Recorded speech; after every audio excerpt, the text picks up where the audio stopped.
Perkenalkan, nama saya Grace Karen Pelita Fritas dari Sekolah SMA Koleji Santo Antonio Eklusi, berasal dari negara Timur Leste. Cerita tentang Danau Toba.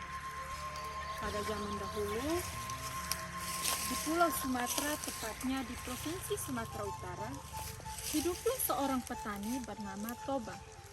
Setiap hari, dia pergi ke ladang untuk menggarap ladang. Pada suatu hari, Toba pergi ke sungai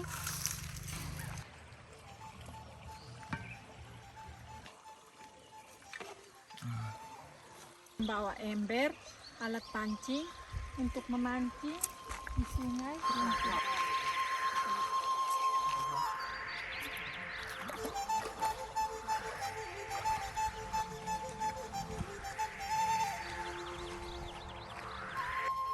Sampainya Toba di sungai, dia langsung membuat alat pancingnya ke dalam sungai. Sambil menunggu alat pancingnya dimakan ikan, Toba pun berdoa. Ya Tuhan, semoga aku mendapatkan ikan yang banyak untuk laukku hari ini. Lama kemudian, Toba melihat alat pancingnya bergoyang-goyang. Toba pun mendekat dan menarik alat pancing tersebut.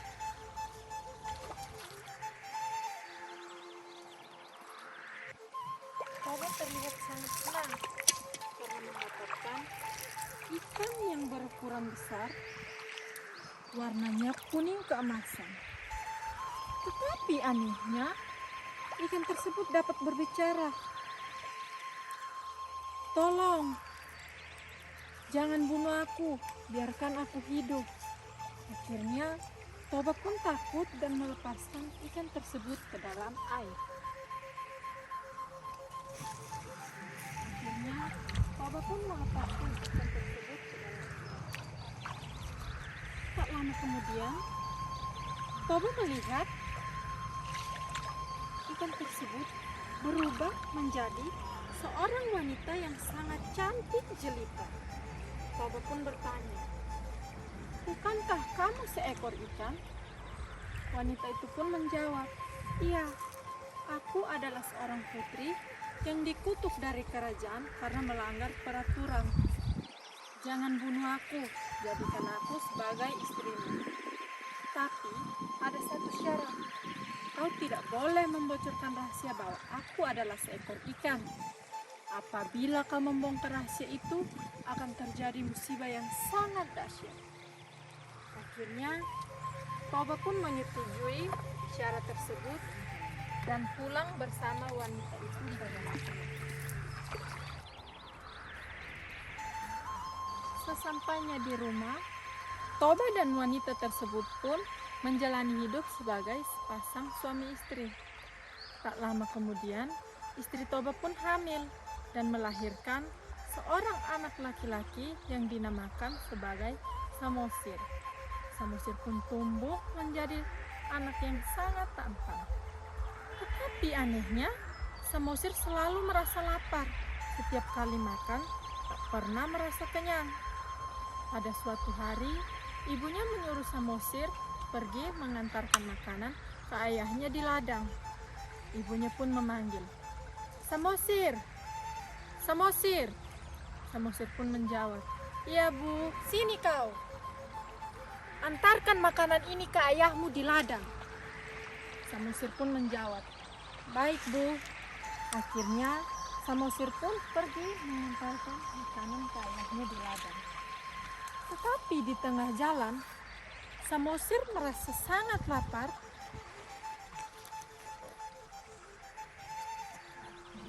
dan memakan semua makanan yang seharusnya dibawakan untuk ayahnya.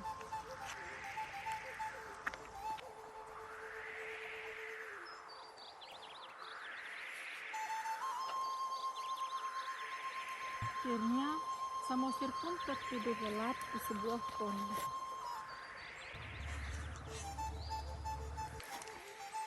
Toba yang menunggu Samosir tak kunjung datang, akhirnya ia pun memutuskan untuk kembali ke rumahnya. Sesampainya di tengah jalan, Toba melihat Samosir sedang tertidur lelap di bawah pondok. Toba pun berkata, "Hei Samosir, Samosir, di mana makananku?" Samosir pun terbangun dan bertekuk lutut di depan ayahnya. "Ampun ayah, semua makananmu sudah kumakan habis." Karena marah dan lapar, Toba pun berkata, "Dasar kau anak tidak tahu diri, dasar kau anak ikan."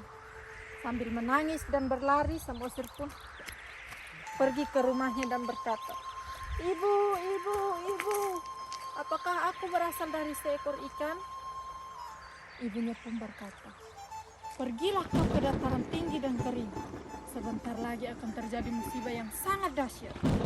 Akhirnya, Samosir pun pergi ke dataran tinggi dan kering tersebut.